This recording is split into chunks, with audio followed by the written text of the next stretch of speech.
Right, یعنی اس کے بچے ہوں نہ ہوں، لیکن اگر وہ ڈائیورسی ہے یا وہ وڈو ہے تو وہ ایک علیحدہ خاندان تصور ہوگی اور اس کو کارڈ ملے گا. اگر جی سنگل ہے کوئی، یعنی ایک ماں باپ کے ایک میاں بیوی کے اگر 4 بچے ہیں، ان میں سے 3 میرڈ ہیں، تو وہ تینوں جو میرڈ ہیں وہ علیحدہ سے 3 فیملیز کنسیڈر ہوں گی، اور چوتھا اگر وہ سنگل ہے تو وہ اپنے پیرنٹس کے کارڈ کی لمٹ کو یوز کرے گا یا اس کو علیحدہ سے کارڈ ملے گا؟ بالکل ایسے ہی جیسے آپ نے پہلے ڈسکرائب کر دیا. جو بچے شادی شدہ ہیں ان کے اپنے خاندان تصور ہو جائیں گے، وہ خود خاندان بن جائیں گے، اور جو بچہ سنگل ہے وہ ماں باپ کے خاندان کا حصہ رہے گا جب تک وہ بچہ یا بچی خود شادی شدہ نہیں. رائٹ. اچھا، جو ایپ لانچ ہوئی ہے ڈاکٹر صاحب، اس میں ابھی پروگرام سے پہلے ہم کوشش کرتے رہے، جو اینڈرائڈ فون ہے اس کے اوپر تو وہ ایپ اویلیبل ہے، لیکن جو آئی فون ٹیکنالوجی ہے اس کے اوپر یہ موبائل ایپ اویلیبل نہیں ہے. اچھا، 2 باتیں. ایک تو یہ کہ ایپ باہر کے آسانی کے لیے ہے، وہ اس میں بھی آئی فون میں بھی آ جائے گی، لیکن جو اصل بات ہے وہ یہ سمجھنے کی کہ آپ کی ایلیجیبلٹی کسی ایپ کے اوپر ڈیپینڈنٹ نہیں ہے. آپ کی ایلیجیبلٹی آپ کی نادرا کی رجسٹریشن، اس میں آپ کی خاندان کی ڈیفینیشن کے اوپر ڈیپینڈنٹ ہے. تو ایسی کوئی بات نہیں کہ اگر آپ آئی فون یوزر ہیں تو آپ ایپ نہیں یوز کر رہے تو وہ خدا نخواستہ آپ ایلیجیبل نہیں ہونی، ایسا نہیں ہے. آپ کی ایلیجیبلٹی جو ہے وہ بہر کیف قومی ڈیجیٹل ڈیٹا بیس جو ہے، نیشنل ڈیجیٹل آئیڈینٹی کا ڈیٹا بیس جس کو ہم نادرا بولتے ہیں، جس میں CNIC ہوتا ہے، وہ اس کے اوپر اس کا انحصار ہے. تو انشاءاللہ اس میں کوئی مشکل نہیں ہوگی. شروع میں ہو سکتا ہے کچھ کنفیوژنز، کچھ ابہام ہوں، اور اس کو ہم وقت کے ساتھ ریئل ٹائم میں انشاءاللہ کلیئر کریں گے تاکہ کسی کو تکلیف نہ ہو.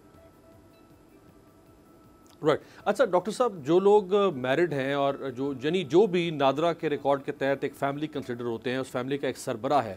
کیا ہر ہیڈ آف دی فیملی کو یا سربراہ کو اپنے آپ کو خود سے رجسٹر کروانا ہے، یا ہم سب لوگ بائی ڈیفالٹ رجسٹر ہو چکے ہیں؟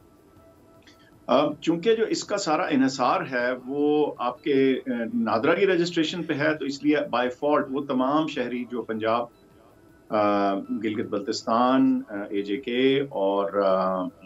فیڈرل ٹیریٹری اسلام آباد کا حصہ ہیں، وہ تمام لوگ اپنی because of their resident status, جو ان کا پرماننٹ پتہ اگر ان جگہوں کا لکھا ہے تو وہ آٹومیٹکلی اس میں رجسٹر ہو جائیں گے. لیکن اگر کوئی شک و شبہ ہو تو وہ انہوں نے ویب سائٹ کے اوپر دیا بھی ہوا ہے نمبر، اس کو آپ واٹس ایپ بھی کر سکتے ہیں، دیکھ سکتے ہیں کہ آپ کا نام اس کی رجسٹریشن میں آ رہا ہے یا نہیں. میں نے دیکھا سوشل میڈیا پہ بھی لوگوں نے اپنی رجسٹریشن دکھا کے اس کو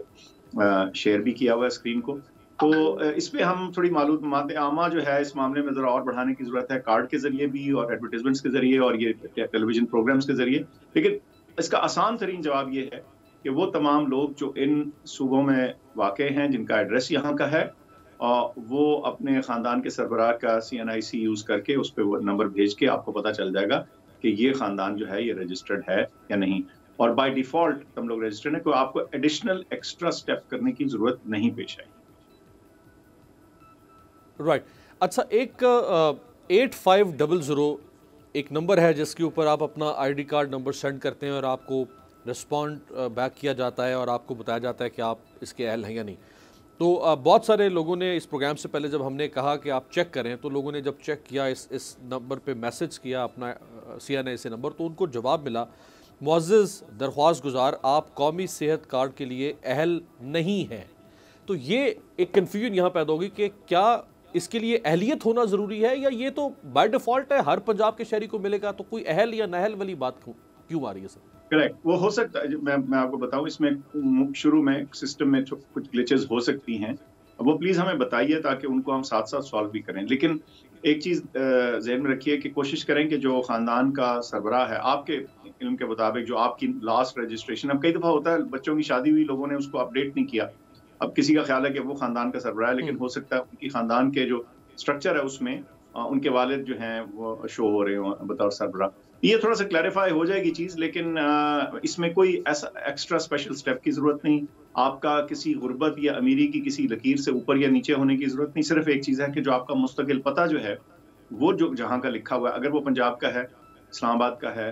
GB کا ہے، AJK کا ہے، تو وہ ہاں یہ بھی ایک کنفیوژن ہے. یہ بھی میں ذرا اس پہ بھی آپ سے سوال کر لوں کہ لوگوں کے 2 ایڈریسز ہوتے ہیں، اوبویسلی ایک ٹیمپریری ایڈریس ہے، ایک پرماننٹ ایڈریس ہے.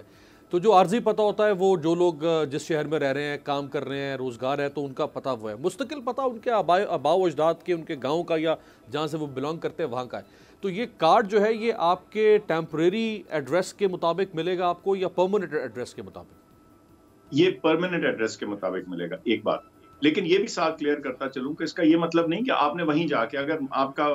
مثال کے طور پہ منڈی بہاؤالدین میں آپ کا پرماننٹ ایڈریس لکھا ہے اور آج آپ لاہور میں کام کر رہے ہیں یا سکونت اختیار کر گئی یا کام کی خاطر وہاں آئے ہوئے ہیں، وقتی طور پہ آئے ہوئے ہیں، تو آپ ملک بھر میں، یہ میں بڑا کلیئر کر دوں، جو پینل کے اوپر ہسپتال ہیں وہ ملک بھر میں جو ہسپتال ہیں اس میں آپ جا سکتے ہیں. سو ان ادر ورڈز آپ لاہور بھی جا سکتے ہیں، اور جو پینل کے اوپر کراچی میں ہسپتال ہے اس کو پنجاب کے جو شہری ہیں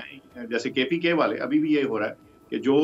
خیبر پختونخوا کے پرماننٹ ایڈریس کے لوگ ہیں، سو بطور کے پی سٹیزنز اگر ان کی رجسٹریشن ہوئی ہوئی ہے تو وہ پینل ہوئے ہوئے اسپتال، چاہے وہ کے پی میں ہوں، پنجاب میں ہوں، اسلام آباد میں ہوں، کراچی میں ہوں، ان سب میں جا سکتے ہیں. تو یہ ریسٹرکشن نہیں ہے کہ آپ کی اگر پتہ آپ کا کسی ایک جگہ ہے تو آپ ادھر کے ہی ہسپتال میں جائیں گے، ایسا نہیں ہے. آپ کہیں بھی جا سکتے ہیں، صرف شرط ایک ہے کہ وہ ہسپتال پینل کے اوپر